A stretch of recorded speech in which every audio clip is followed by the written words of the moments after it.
Okay, so I'm Brooke, and for my app analysis, I decided to do the Airbnb app. I'm quite a regular user of the app itself on an Android platform, and I've used Airbnb for 2 or 3 years now. So yeah, it's quite a complex app, but yeah, let's get started. So the app's purpose is obviously targeting travelers and the Airbnb hosts of the travelers, but I think mostly the travelers themselves, because they often don't have access to a computer while they're traveling. A lot of people travel with only mobile devices like a tablet or a phone, and so therefore the app is really useful to them.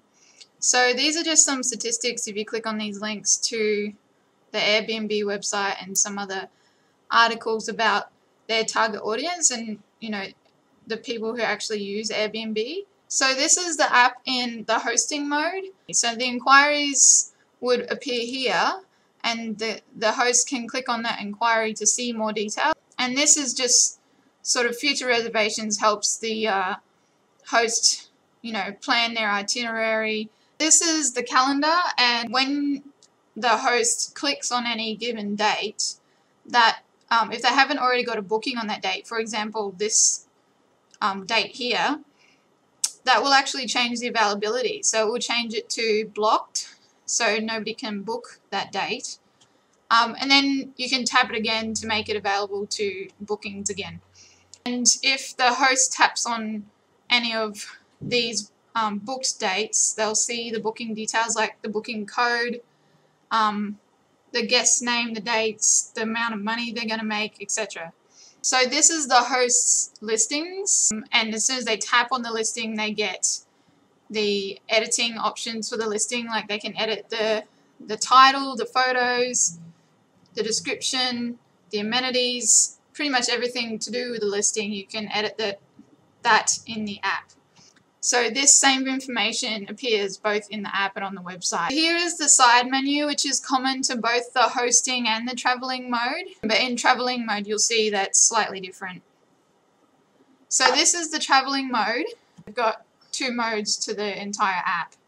So here, when you're a traveler and you've opened the app in traveling mode, the first thing you see is the dashboard and, some promotions. And in landscape mode, it's pretty much the same, but you've got the promotions side by side instead of below each other. And this icon here will open the side menu, which we saw earlier in the hosting mode. You've got all your search history here if you've ever searched for a listing on Airbnb, in the Airbnb app, and all of that. So you can repeat that search if you need to without having to type in all the details all over again. So this is the trips that the traveler has already booked, and a nice big photo with the profile picture of the host. And if you tap that profile picture, it will take you to the host's profile. Here is the side menu in the traveler mode, and this leads to their wish list. You can also see the inbox just like the hosting mode and the settings of the app, and then switch back to hosting mode if you want to. So this icon here will take you to your profile, your own profile, where you can edit the photos, the description, your location, and other details there.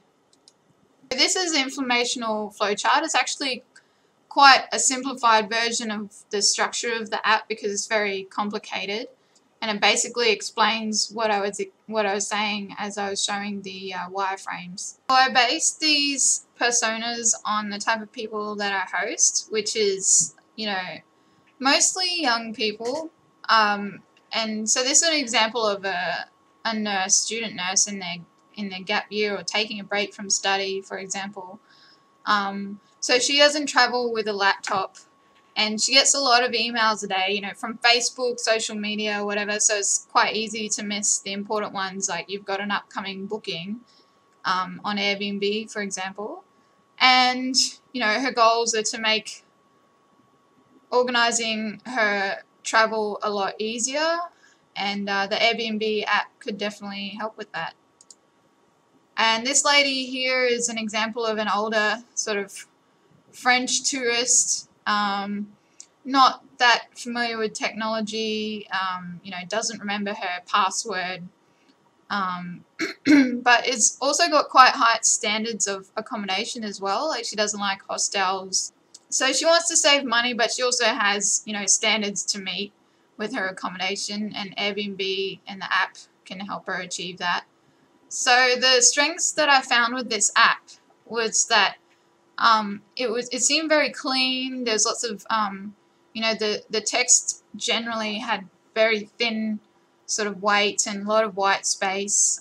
The color scheme was consistent with their website, which the users are familiar with their website and their app, and they sort of know where things are when the user interface is consistent between those two things. So the push notifications are very useful for both the host and the guest, as for reasons that I mentioned earlier. So the biggest negative that I found, or weakness, was that the two different modes of the app, the traveling and the hosting mode, weren't that obvious to me as a user. And I was frustrated when I couldn't find any option to search for other listings in the Darwin area where I live. Because every now and then I like to check out my competition. And yeah, I was trying to do that, and it took me a while, probably 5 or 10 minutes, to figure out that I was actually in the hosting mode and I needed to switch to a traveling mode to be able to see other listings. So, I mean, probably not an issue for everybody, but it was for me. Also, that Airbnb, they release updates quite often, and that means that things are constantly changing with their user interface and aren't always consistent, which can be a source of confusion and frustration for the user because things aren't always where they expect them to be and they have to relearn how to use the app all the time.